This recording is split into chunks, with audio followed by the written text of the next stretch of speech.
there is no one formula. You have to understand that every movie has a different working relationship. Everyone. You know, Scarface was not a Brian De Palma movie per se. It wouldn't be. It was not the way he normally worked because he had spent a lot of money on some movies, so he was a little bit in the he was in the doghouse. It was Marty Bregman and Al Pacino's movie. Bregman had hired me years before to do Born on the Fourth of July screenplay, which he almost made, but he didn't. I never knew I'd be directing it 10 years later. And he also owned Platoon briefly in 1976. So he liked my writing very much, hired me to do Scarface. I said no first because I had no interest in doing an Italian movie about gangsters. I think that they've been done to death in American television. So I said no. And then he came back to me and he said, well, I have a good director who has a great idea. And I met with Sidney Lumet. Lumet was the first director. His idea, and he was a political director, and I liked his work a lot. He wanted to do a story about the Marielitos of 1980, the Cuban refugees who came to Florida. Many of them had criminal pasts, and it was an interesting concept to do about immigration in the United States in the 1980s. Suddenly, it became more relevant to me than a 1930s picture about a gangster and his sister. I'm interested in gangsters because they have a lot of energy, and that's where. And I said yes, and I started to write it. I did a lot of research, a lot. The screenplay was big, big epic. Sidney read the screenplay and thought it was too violent and over the top, which it was too. It was because what I was seeing in Florida was over the top. The big money, the larger-than-life statements, the killing of lawyers. And I think Sydney was a much more of a reality-based New York City environment. So he pulled out, and Marty hired Brian De Palma. So you see, we have this situation where there's three powers because Al Pacino has his own little friends, and he has his view. So it was Al, Brian, and Marty, and I had to work through this tripartite system, which was interesting. And, there was a lot of duplicity, to be honest. But I always got along fairly well with Brian. And I had a clean relationship with him. I did a lot of rewriting. Al Pacino had wonderful ideas. So did Marty. They also sometimes didn't have such great ideas. But somehow I liked the subject matter. They liked my first draft very much. So that became a strong first draft. They didn't destroy it. That sometimes happens. You write a strong first draft, and then sometimes the wrong people, the wrong committee comes in, and before you know it, the first draft was great, but then 5 drafts later, where are we? So, but I was pretty strong. I stuck to the draft, but I kept making it better, taking the suggestions from all three, and they asked me to stay on the set and attend to the writing during the set because there was a lot of different things changing on the set. You have to realize that a screenplay, when it goes into production, a lot changes with the locations, with the actors. Modifications have to be made. And I would rather do them myself than have somebody else do them. So I stayed for what was supposed to be 3 months, became 6 horrendous months of very slow shooting and a lot of rewriting. But the initial work was done as a first draft.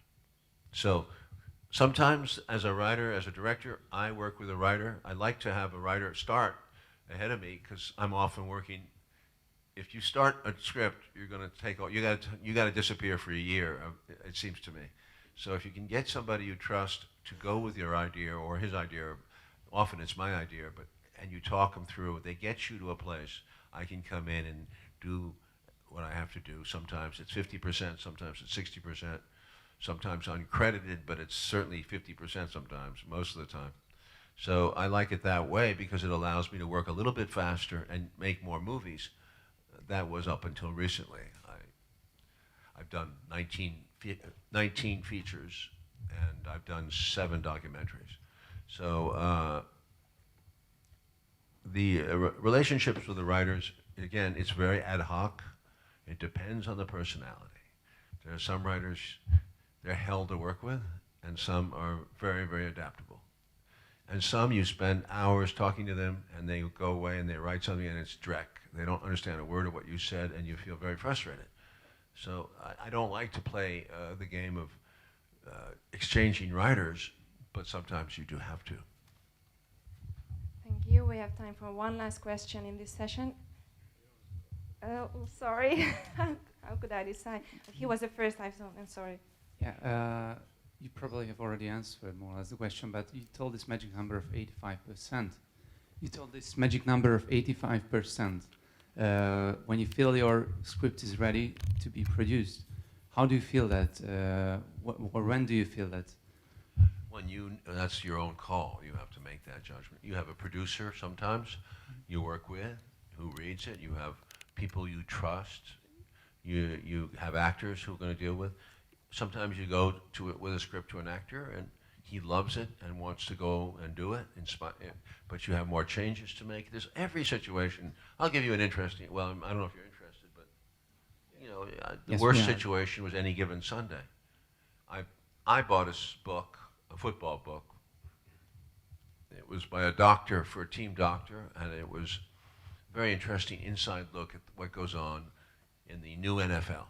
And I also I bought a script from a young writer named John Logan, who became very famous, and it was a beautiful little movie called Monday Night, I think it was called, and it would have made a beautiful little television movie.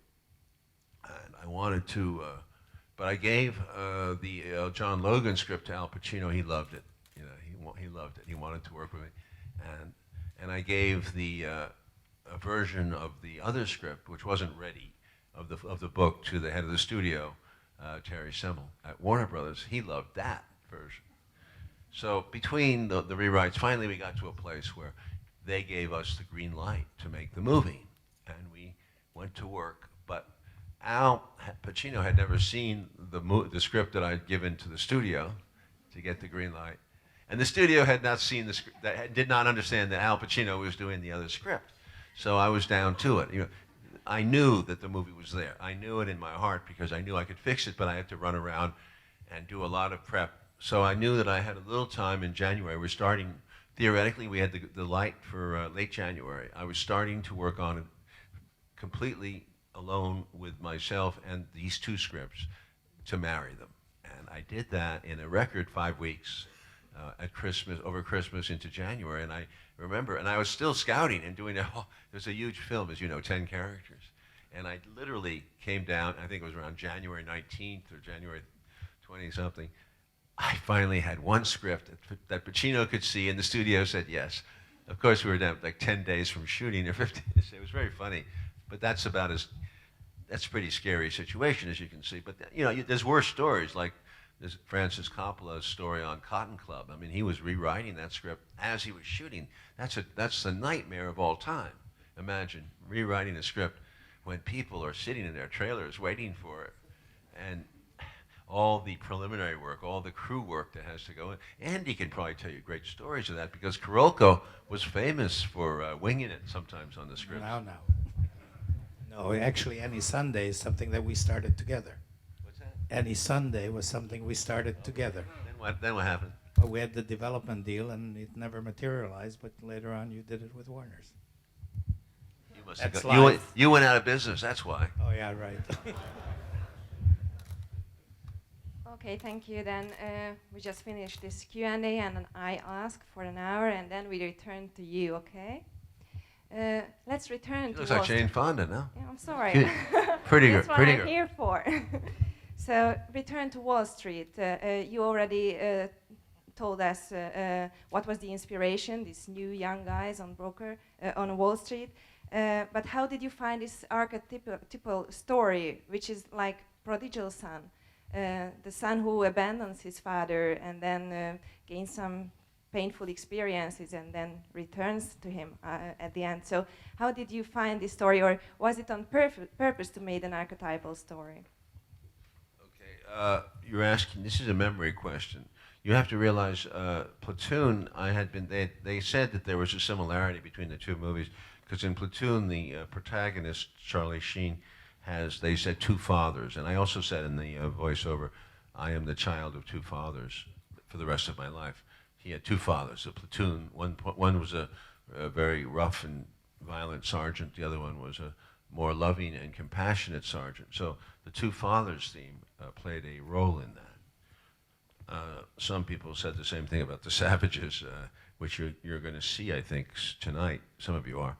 Yeah. And in that movie, they say that the character of one of the boys is the warrior, and the other character, the other boy, is the spiritual, peaceful. But in this case, the idea of the story, as I remember it, was Pilgrim's Progress. And I told Stanley, we got to make Pilgrim's Progress, which is a classic story of the young man. He goes into the world. The world corrupts him, and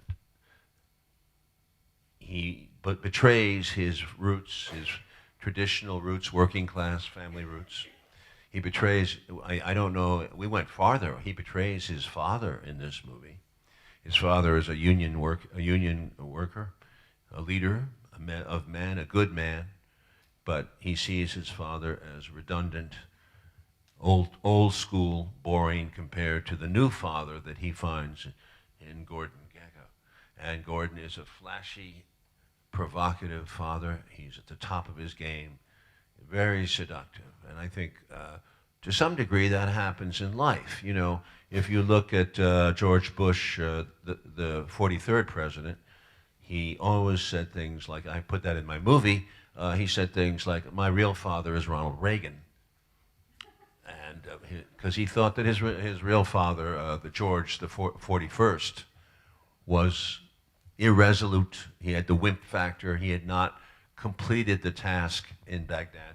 He had not gone all the way. And if you remember correctly, you know, a lot of that of my movie was based on the idea that he wanted to be stronger than his father, and he actually went to Baghdad and found his undoing.